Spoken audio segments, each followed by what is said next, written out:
Everyone, it's Ben. Welcome to HR Tech Talks. I'm so glad to have you here with us and looking forward to, as always, a great conversation about what's happening in the HR tech world, what these companies are doing, the tools they're building, and the ways they're helping us to influence and connect and support the people that we care about. And today, that's going to be the specific focus of the conversation. We're going to dive into mental health and how to support our people and how to put the power of some of these things into their hands to really give them some more control over that in a way that in the past, some of the legacy tools and approaches didn't quite let us do. So I'm really excited for the conversation today. Actually had a chance to get a preview of some of the things they're doing and how they're serving and things like that recently. And it was incredible. My mind was swirling with ideas. And so you'll probably see some of those come out today as I am chomping at the bit to ask questions and dig into this extensively. So we have Wysa here. We have Ramakant with us, and he's going to share some of the things they're doing, talk about the company, where they came from, and some of those things. So I'm going to go ahead and bring him on to the conversation. So welcome, sir. Glad to have you.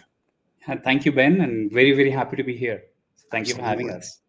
For sure. Hey, like I said, I really am excited about this. I think you'll probably get tired of hearing me say that all the time, but I'm always curious about how we find new ways to support and serve and take care of the workforce. And today's conversation is going to be really, really exceptional example of that. So before we get into some of the fun stuff, would you give the audience a little bit of insight into who you are and what you do, please? No, of course. I'm one of the founders of Wysa, and that's WYSA. It's Wysa is an artificial intelligence-based conversational agent, a chatbot, which is delivering early stage mental health support at scale across the world.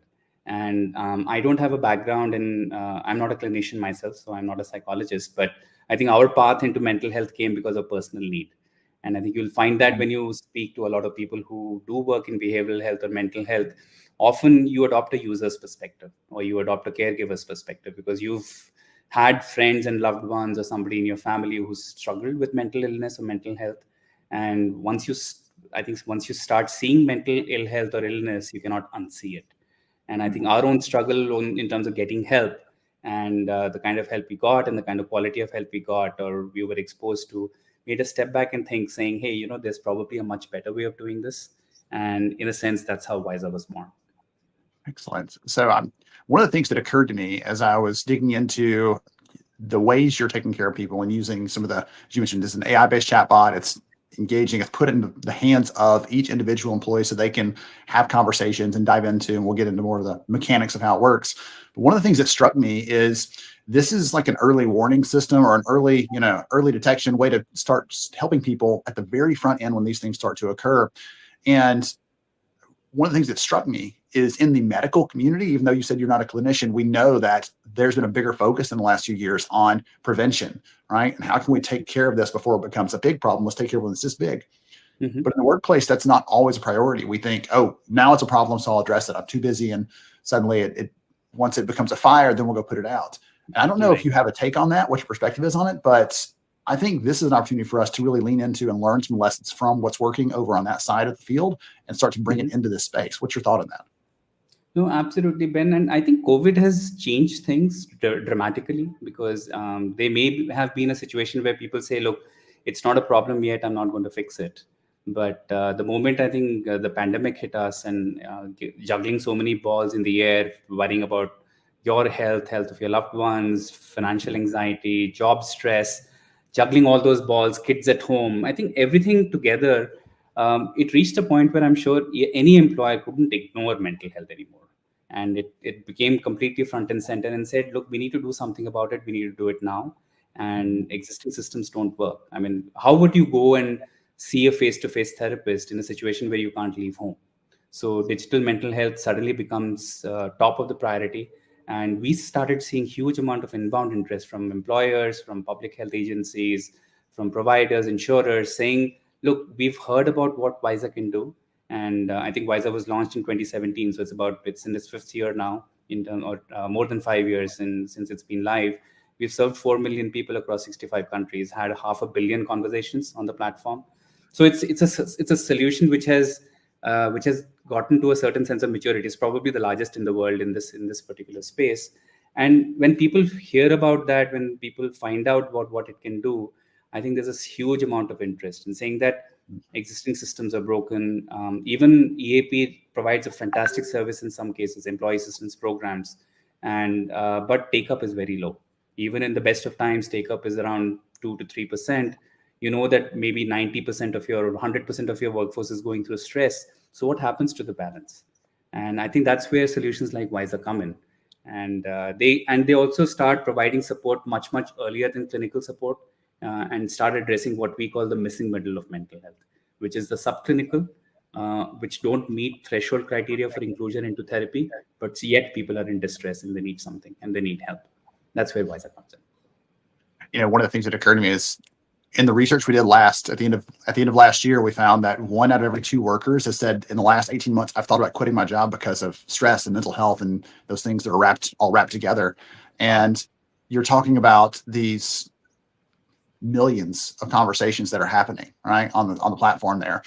What sort of insight do you get if you kind of pan back a little bit and say, okay, across this huge population, what are some of the things that you start to draw out of that about how they're interacting or the common themes or anything like that? Because I'm the data nerd here. I'm curious, but I think the audience would help them understand a lot more about the kinds of conversations that are happening within that chatbot. Absolutely. And you mentioned the whole don't wait for the problem to get much worse till it becomes a fire which you can't put out.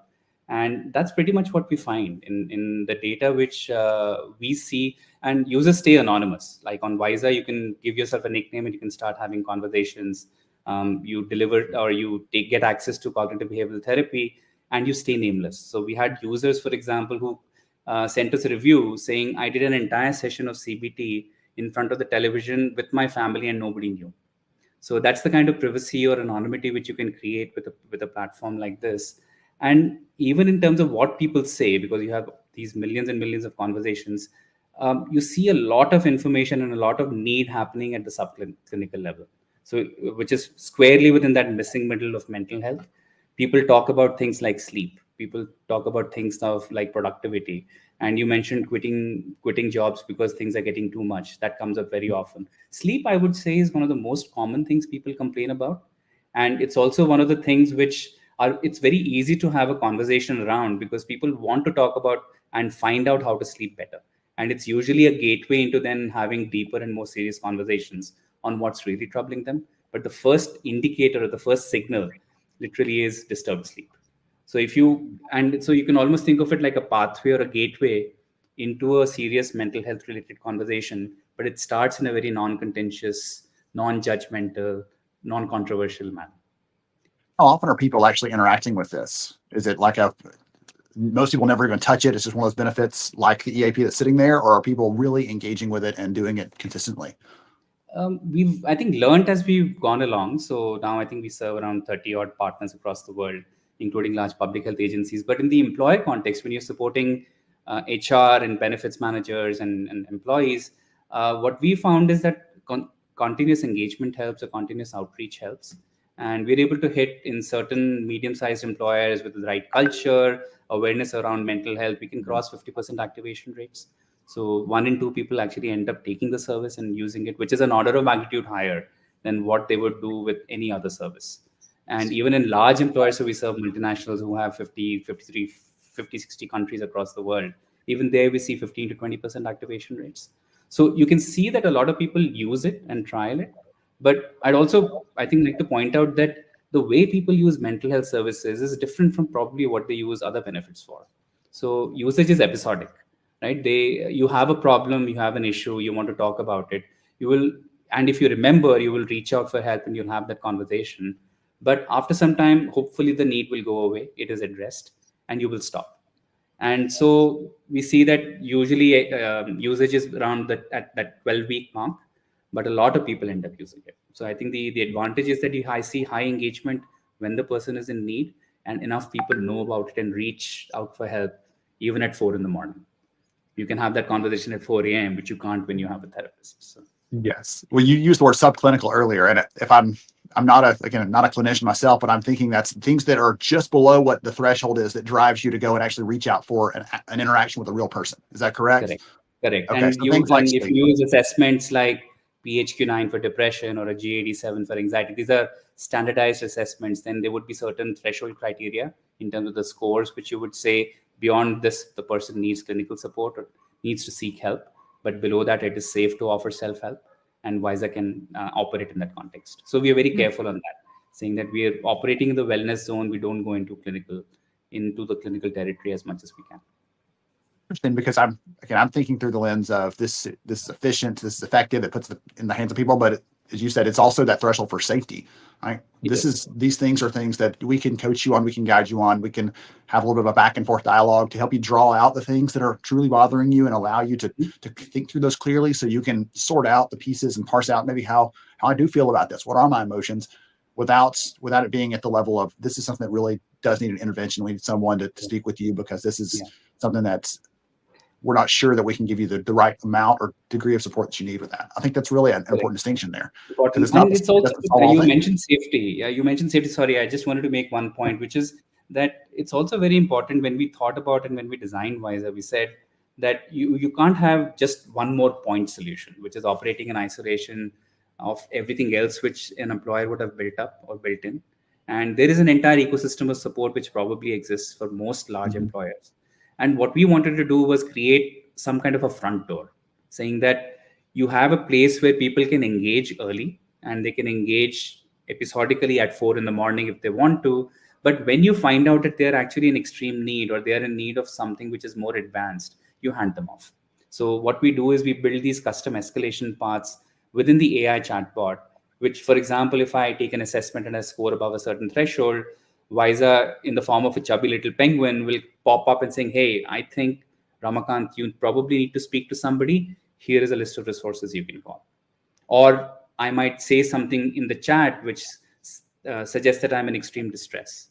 You would hand the person out into a distress helpline or more specialist support, where you know that you as Wysa will not be able to and not designed to deal with that kind of situation. So building that linkage, it's not just about creating that front door and the early engagement, but also building the escalation path and the integration with what already exists. That's what creates a holistic solution. Otherwise, you can't really move the needle on this problem. That's actually one of the questions I was going to ask you. Is you talked about EAPs earlier, and I was going to say, is this about replacing, supporting, enhancing? Like, which one? It sounds like enhancing, right? Making sure people get the true value out of those other things, whether it's EAP or something else. They're getting more usage out of that because it's directing them there as a handoff, instead of just saying, "Oh, there's a phone number on the intranet. Go and call that." Exactly. I'll give you a story here. In fact, we have this client of ours with a large tech multinational, has nearly more than 500,000 employees, 50 odd countries. And what they found was, one, their activation rates of people actually using the service went up to 15-20%, as opposed to an EAP utilization, which was probably 1/5 of that level. And secondly, the people who used Wysa, 1 in 5 actually explored EAP services. So the awareness and the discovery of other services which the employer had built up actually increased, because it was contextual. The conversation was actually happening there, and people then had that natural segue or that natural escalation path available to them, which kind of handheld them through that entire spectrum of need. And I think that's the key. That's actually the most important thing to build. And I think that's where the current system is broken, is fragmented, has point solutions which don't talk to each other. Me as an employee will look at 20 different services and not know where to go. And whereas here you can have, in a sense, that string which is binding all these pearls together, whatever, all the different services the employer has created, and Wysa can, in a sense, integrate all of that into one ecosystem. The picture that you're painting in my head is, the little maze you do as a kid, drawing the line through the end, because there's all these false paths that end up at a dead end. And for some employees right now, today, they're going out to try to get some help and they end up at one of those dead ends. Or it's, "Hey, I can't help you. I'm going to point you, here's a link to a big library of resources inside the company. Good luck finding the thing you need," essentially. And so really connecting the dots and giving them that path through, because that path is different for everybody, where they end up and what they need specifically. So I think that's really powerful here. One of the things I don't want to throw your way a little bit. This may be a hard question or a softball. I don't know yet. So we'll figure it out. But the concept of a chatbot for doing this, there are some people that may be listening thinking, yeah, that doesn't sound very personal, very human for something like this. That's so personal, right? So internal looking. And I'd love to get your take on that. Is that what you're hearing, or is that what you're seeing, or what are the feelings of people who are using this? Do they feel like it's inhuman, or do they actually appreciate that sort of interaction? It's a great question. And when we launched, me as a founder, I was skeptical. I was like, nobody's going to talk to a chatbot, especially not a chatbot which looks like a penguin. And to talk to a penguin about what my deepest, darkest fears, that's never going to happen. And 5 months after we launched it, we put it out there just as an experiment, and we said, let's just find out and see if people actually respond to the entire interface which we've built. And we launched in January in 2017, and in May, I remember we were actually on holiday, me and my co-founder.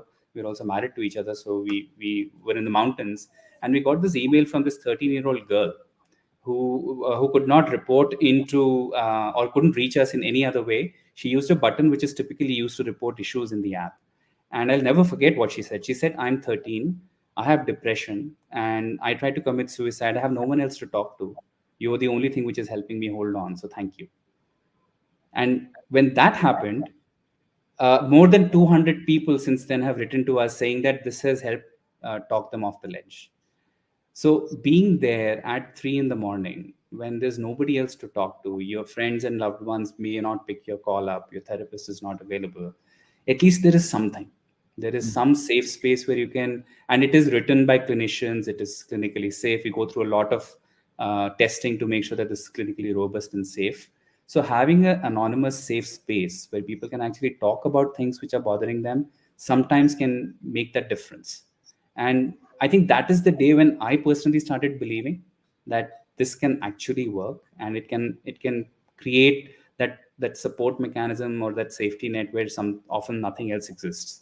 And then since then, of course, we've done a lot of work around. We've been now doing 4 clinical trials. We've got lots of proof of efficacy to say that all this works. But I go back to that human story and saying that the day when you really started believing that this works is the day when that girl wrote into us. So yeah. Incredible. So I would also, I think, hasten to add that this is not something which will work in all cases for all people at all times. It's never meant to be. But even if it helps some of the people some of the times, it's worth it. I think Yes. that's the way we really look at it, and make sure that when you're providing that support, when you're providing that service, it's done with adequate guardrails in place. It is done with adequate clinical safety, and you have confidence that this works, and the person, the user, feels trusted or trusts the service and feels safe. Those are all important components of it, and we can talk more about that. Maybe we don't have time here, but there's a lot of work we do on that front. But ultimately, it's that human impact which matters. Thinking there's an example I use in the book that I wrote on artificial intelligence applications in HR, and that example you just gave may have to replace the other one that I used to describe how chatbots work. Because one of the things that I was a skeptic too, by the way, are people really going to do this? And in this application, this example is used for recruiting and connecting with candidates. But what we found is when we looked at this set of thousands and thousands of people that have interacted with a chatbot, and they knew it was a bot and not a real human. They knew it was not a person. At the end of this interaction of applying for a job, 3 out of 4 of them said thank you to the chatbot for that for that interaction, because it was better than whatever they had, and it made them feel differently. And it's hard to quantify that feeling, but it's there, and it does matter. In that case, you have gotten closer to quantifying that feeling by someone that we've saved potentially. And the number of users who ascribe a gender. And funnily enough, when we said that we decided on a penguin as a mascot, and one of the reasons we decided because it is gender indeterminate, or it's very hard to know whether it's a man or a woman, which is great for people because it's gender neutral. It's chubby, so it's body positive. So they will, and all of these things came almost as side effects. We never knew that this was going to happen, but now people ascribe such strong feelings to the penguin. If you try to change the penguin, make it look taller, change the color, people have a problem. So we have some very strong fans of Wysa, and they write into us saying, "Don't touch the penguin. It's perfect the way it is. Can I have a cuddly toy because I want to cuddle the penguin at night when I go to sleep?" So they develop that sense of attachment, which I think also puts a huge burden of trust, because there are people who have that kind of sense of attachment, and that you'd never want to take that responsibility lightly. But it's also, I think, a testament to how people interact with AI and the kind of bond they build, the kind of therapeutic alliance they build. We've done some research around this, which says that people build therapeutic alliances with AI avatars or AI, and we are about to publish that faster than internet CBT, and sometimes faster than humans, because humans are judgmental. They feel that human beings are judgmental, AI is not. So it's counterintuitive. And but there is research now, and it's still early days, but there is emerging research which starts proving, or it started proving that hypothesis. And I think the world is it's going to be very exciting in the years to come, especially I around this. I want to get my hands on that first, by the way. So just a heads up there that I'd love to see that, because that fits into the work that I do anyway. I think I'd be really intrigued to see what the findings are I'd of love that. to share that with you. Yeah. One of the things that you mentioned to me in our last conversation was this idea of a feedback loop. And if you have a minute or so, I'd love for you to walk the audience through what that looks like, because that is another indicator for me that this is actually, there's some sort of measurable impact to the work that Wysa is doing, the conversations that it's having with people, where you can have this conversation and it asks you how you feel at the end of that. And so would you walk us through that a little bit briefly? Because I think that's a really interesting example and a great way to visualize this, what the entire interaction path looks like for a user. And absolutely, Ben, that's I think a brilliant question, a very important one. And it's also important, I think, in that same question to also explain and reassure, for example, all the people who are listening to this podcast, saying that there is AI and there is AI, in the sense that there are ways of making AI safe, and there are ways in which, and I think everybody's heard about these Twitter bots which have spun out of control, Facebook bots which have had like personality issues. And there is a way of putting AI in a box, so to speak, and that is by using scripted responses. So we use what is called non-generative AI models, which means that what AI is being used to understand the user and build their context on what they're worried about, what they're talking about, the kind of things they're worried about. But AI is not being used to generate the response. And that difference is very, very important, because if the response is pre-scripted, what that means is it's explainable. So if you go to a clinician, if you go to an insurance company, a health provider, you can tell them, saying it's not a black box. If the user says X and we detect emotion Y, suppose we detect anxiety or anger, we know what Wysa is going to respond. There is a certain set of predefined responses which have gone through clinical review, which have gone through clinical audit, have been written by clinicians. And that is what Wysa is going to say back. And that is, we also have clinical data sets and processes which test every conversation which is released in the public domain, to make sure that even if the AI does not catch what the user is saying, you know that the response is not going to be triggering. And that is judged by a clinician to know. So we have that safety net saying do no evil or do no harm. That's kind of the fundamental principle behind clinical safety for Wysa. And that's really important, because the user initially will be skeptical, will be scared, will say, hey, I don't trust this. How do I know this is not going to spin out of control? So that's a very important conversation to have early on. And even when a user starts downloading and using the service, then that's one of the things which we are at great pains to point out, saying that this is actually trustworthy. It has been written by clinicians. The second thing is, how do you know it works? Which I think was your original question. Sorry, it was a bit of a segue. But and there are multiple layers in which you can start asking that question, saying, does it work? Starting from, was it there when people needed it at 4 in the morning, to when people needed it, did they use it? Are they using it enough? So in terms of engagement metrics and so on, when we see very strong, we see 70% repeat usage, 50% of people having 5 sessions or more. So there's a body of evidence there which gives us confidence that people use it enough. Then the third layer is when people start finding out, saying, okay, do people find it helpful? And then we start asking people, saying, do you have a therapeutic impact? Did this help in the kind of problem you were facing? 90% of people say yes, it does. And then the last level is the most robust, where then you start saying, does it have clinical outcomes? Have you moved the needle on some clinical outcomes like anxiety, depression, and so on? And there now we're doing a lot of peer-reviewed research and doing a lot of publications, research publications, to prove that point, to say that it's actually moving the needle on clinical outcomes. So it's a multi-layered answer to your question on saying, does it work? But all 4 of those are important. Yes, for sure. Excellent. Okay. I want to ask you 20 other questions, but we're getting close on our time here. So if someone wants to know more about Wysa and what you and the team are doing, wants to dig deeper into this conversation and figure out how you're serving people, what's the best way for them to connect or follow you? So I think our Twitter handle is Wysa Buddy.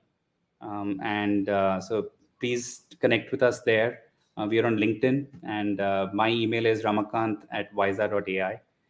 In case people want to get in touch with me, but I'm sure they will get in touch with you and you can introduce them to us. Okay, wonderful. Thank you so much for joining me today. This has been a ton of fun. I've learned some really good stuff about Wysa. I got a chance to share some of the things that I learned in that conversation with you previously to the bigger audience out here. So this has been just a joy, and thank you for what you're doing. You're making a real impact. Thank you very much. No, thank you very much, Ben, for having me here. Absolutely.